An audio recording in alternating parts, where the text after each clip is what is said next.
Hello all. எனக்கு காலையிலே சீக்கிரமாக எழுந்திரிச்சாச்சு. 4 நாள் கழிச்சு எங்கள் பாப்பா ஸ்கூல் போகிறதுனால எனக்கு வந்து வேக வேகமாக காலையில எழுந்திரிச்சு சாதம் வச்சு இட்லி வச்சுட்டேன். ஸோ பாப்பாவுக்கு இன்றைக்கி கேரட் சாதம் பண்ணி கொடுக்கலான்னு தான் கேரட் ரெடி பண்ணிக்கிட்டு இருந்தேன். ஸோ வந்து நான் எப்பவுமே சைட் டிஷ் வந்து நான் பண்ணுறோம் இல்லையா கேரட்டுக்கு, அது மாதிரியே வந்து பண்ணி அதில் சாதத்தை வந்து மிக்ஸ் பண்ணி கொடுத்துருவேன். ஸோ அவங்களும் வந்து அந்த காய் சாப்பிட்ட மாதிரியே ஆகிடும். ஸோ அதனால் வந்து தனியாக வந்து நம்ம வந்து காய் சாப்பிடுன்னு சொல்லவும் வேணாம்.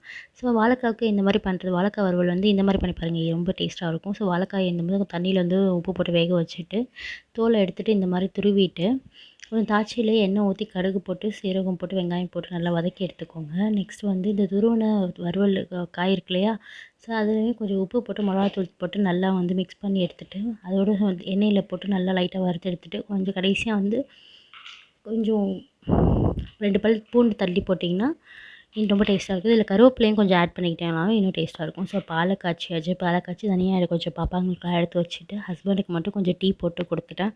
கவுண்டர் டாப் எல்லாம் க்ளீன் பண்ணியாச்சு. க்ளீன் பண்ணதுக்கு அவசரத்தில் நம்ம ஏதாவது எடுத்து திங்ஸ் எல்லாம் அங்கங்கே எடுத்து வச்சுருவோம் இல்லையா. ஸோ சமைக்கிறதுக்கு முன்னாடி சமைக்கிறது நம்ம கரெக்டாக அரேஞ்ச் பண்ணி வச்சுருப்போம். ஆனால் சமைக்கும் போது எல்லாத்தையும் அங்கங்கே எடுத்து வச்சுருவோம். ஸோ அதெல்லாம் அங்கங்கே எடுத்து வைக்கிறது தான் முதல்ல நமக்கு வந்து இந்த கவுண்டர் டாப்பை க்ளீன் பண்ணுறோமோ இல்லையா, முதல்ல அங்கங்கே எடுத்து வச்சா தான் நமக்கு பாதி வேலை வந்து கம்மியான மாதிரியே இருக்கும்.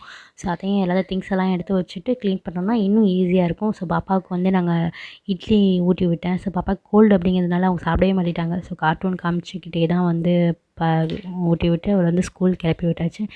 ஸ்கூல் கிளப்பிட்டு எல்லாேருக்கும் சாப்பிட்டதுக்கப்புறம் அது எல்லா திங்ஸையும் எடுத்து வச்சுட்டு மறுபடியும் எல்லாத்தையும் க்ளீன் பண்ணி வச்சாச்சு. க்ளீன் பண்ணி வந்ததுக்கப்புறம் என் ஹஸ்பண்ட் வந்து திங்ஸ்லாம் கொஞ்சம் சூப்பர் மார்க்கெட்லேருந்து வாங்கிட்டு வந்தாங்க. அதாவது எக்கு இந்த மாதிரிலாம் ஏதாவது வாங்கிட்டு வந்தாங்க.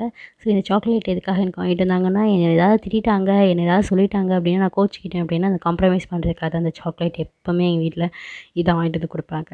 ஸோ பாப்பாவுக்கு அடுத்தது இப்போ குட்டி பாப்பாவுக்கு சாப்பாடு கொடுத்துட்டு கொய்யாப்பழம் கட் பண்ணி கொடுத்துட்ருந்தேன். இந்த கொய்யாப்பழம் எப்படின்னா எங்கள் தோட்டத்துலேயே வந்தது. ஸோ எல்லாேருக்கும் கொடுக்குறதுக்காக நான் இப்போ எடுத்து வச்சுருக்கேன். அதுவும் கொஞ்சம் வீட்டுக்காக எடுத்து வச்சுருக்கேன்.